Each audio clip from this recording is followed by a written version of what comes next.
मध्यरात्रीच्या भयाण अंधारात जेव्हा ती आकृती समोर आली, अक्कलकोटच्या वाटेवर घडलेला श्वास रोखून धरायला लावणारा थरार, साधारण 2 दशकांपूर्वी घडल्याचे सांगितले जाणारे हे एक अनुभवकथन आहे.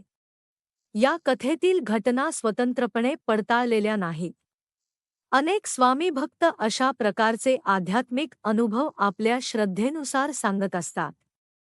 त्यामुळे या कथेकडे ऐतिहासिक किंवा वैज्ञानिक सत्य म्हणून नव्हे, तर एका भक्ताच्या वैयक्तिक श्रद्धेवर आधारित अनुभव म्हणून पाहणे अधिक योग्य ठरेल. कोकणातील एका छोट्याशा गावात राहणारा राघव नावाचा एक व्यक्ती श्री स्वामी समर्थ यांच्याविषयी अतूट श्रद्धा बाळगून होता.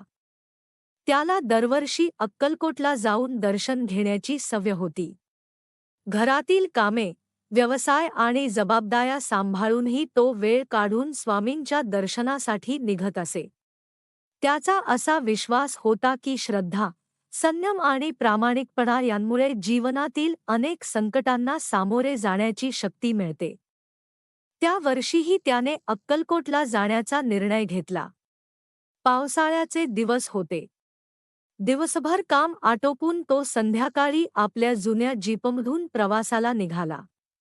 सुरुवातीला वातावरण शांत होते, पण जसजशी रात्र गर्द होत गेली तसतसे ढग दाटू लागले. पावसाच्या हलक्या सरी सुरू झाल्या आणि रस्त्यावर धुके पसरू लागले.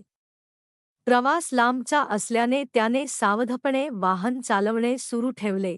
रात्र वाढत गेली तसा रस्ता अधिकच निर्मनुष्य वाटू लागला. आजूबाजूला दाट झाडे, अधूनमधून वाहणारा वारा आणि पावसाच्या थेंबांचा आवाज यामुळे वातावरणात एक वेगळाच गूढपणा जाणवत होता. मोबाईलची सुविधा त्या काळात फारशी उपलब्ध नव्हती. त्यामुळे अडचण आल्यास तातडीने कोणाशी संपर्क साधणे सहज शक्य नव्हते. रात्रीचा पहाटेकडे झुकणारा काळ असावा.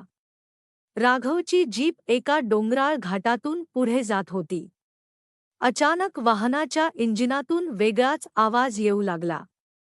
काही क्षणांतच वाहनाचा वेग कमी झाला आणि एका वळणाजवळ जाऊन जीप पूर्णपणे बंद पडली. त्या ठिकाणी आजूबाजूला कोणतीही वस्ती नव्हती. एका बाजूला खोल दरी तर दुसऱ्या बाजूला उंच कडा आणि दाट झाडी होती. राघवने शांतपणे परिस्थिती समजून घेण्याचा प्रयत्न केला. त्याने वाहन पुन्हा सुरू करण्याचा अनेकदा प्रयत्न केला. मात्र प्रत्येक वेळी प्रयत्न निष्फळ ठरत होता. इंजिन सुरू होण्याची कोणतीही चिन्हे दिसत नव्हती. काही वेळ वाहनाजवळ उभा राहून त्याने आजूबाजूला नजर टाकली. दूरवर कोणताही दिवा दिसत नव्हता. आसपास संपूर्ण शांतता होती. काही क्षणांनी त्याच्या कानावर झाडांच्या पानांचा आवाज आला. सुरुवातीला त्याने तो वाऱ्याचा परिणाम असेल असे समजले. पण थोड्याच वेळात पुन्हा तसाच आवाज ऐकू आला. त्या शांत वातावरणात प्रत्येक आवाज अधिक स्पष्ट जाणवत होता. काही अंतरावर एखाद्या प्राण्याचा आवाजही ऐकू येत होता. राघवच्या मनात थोडी अस्वस्थता निर्माण झाली. तरीही त्याने धीर सोडला नाही. अंधारामुळे फारसे काही दिसत नव्हते. मात्र काही वेळानंतर त्याला दूरवर काही अस्पष्ट सावल्या हलताना दिसल्यासारख्या वाटल्या. त्या नेमक्या कोणाच्या होत्या हे त्याला समजत नव्हते. त्या व्यक्ती होत्या की फक्त अंधाराचा भास होता याची खात्री नव्हती. एकटेपणा आणि रात्रीचे वातावरण यामुळे त्याची चिंता वाढू लागली. अशा प्रसंगी अनेकांच्या मनात भीती निर्माण होणे स्वाभाविक असते. राघवने डोळे मिटले आणि आपल्या श्रद्धेनुसार श्री स्वामी समर्थ यांचे स्मरण केले. संकटाच्या वेळी मन स्थिर ठेवण्यासाठी तो नेहमी नामस्मरण करत असे. त्या क्षणीही त्याने मनापासून प्रार्थना केली की या कठीण प्रसंगातून मार्ग मिळावा. श्रद्धेमुळे त्याच्या मनाला काहीसा धीर मिळाला. कथेनुसार त्याच वेळी त्याला वाहनाच्या मागील बाजूला उजेड पडल्याचा भास झाला. त्या प्रकाशाचे नेमके स्वरूप काय होते याबद्दल कोणतीही खात्री देता येत नाही.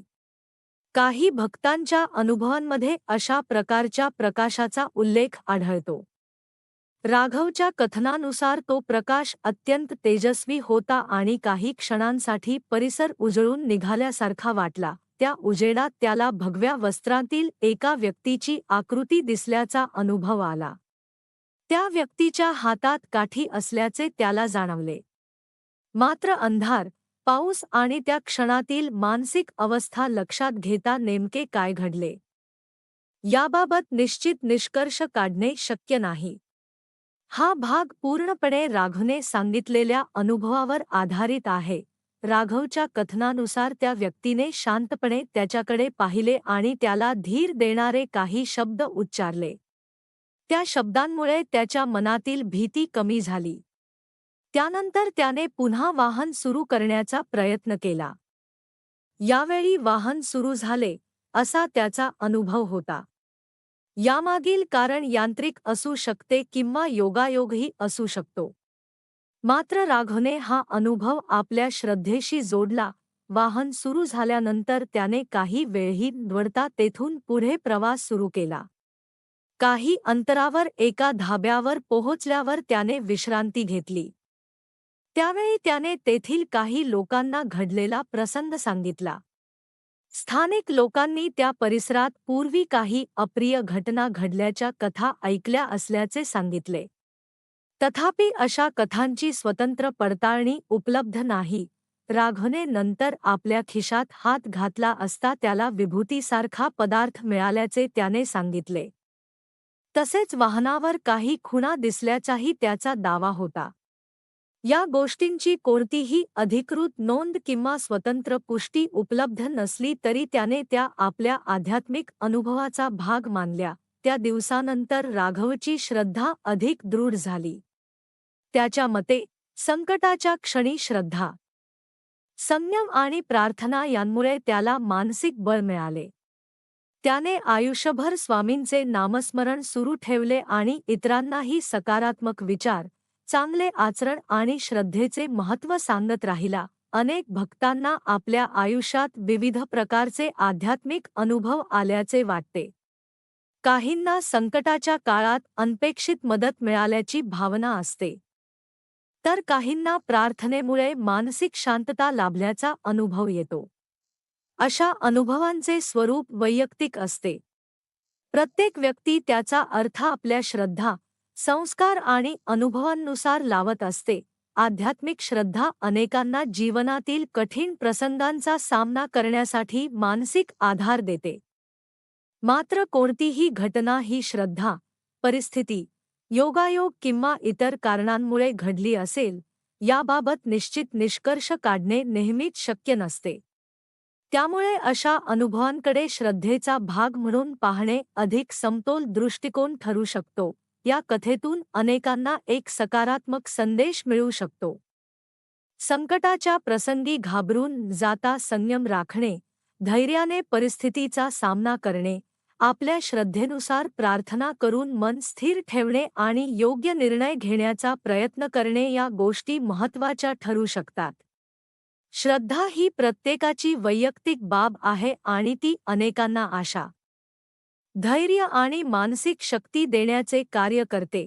ही कथा सत्य असल्याचा दावा करत नाही, तर एका भक्ताने सांगितलेल्या अनुभवाचे वर्णन म्हणून मांडली जाते. प्रत्येक वाचकाने आपल्या विवेकबुद्धीने आणि श्रद्धेनुसार या कथेकडे पाहावे. अनेकांसाठी अशा कथा प्रेरणादायी ठरतात, कारण त्या संकटाच्या काळात सकारात्मक विचार, धैर्य आणि ईश्वरावरील विश्वास टिकवून ठेवण्याचा संदेश देतात. श्री स्वामी समर्थ.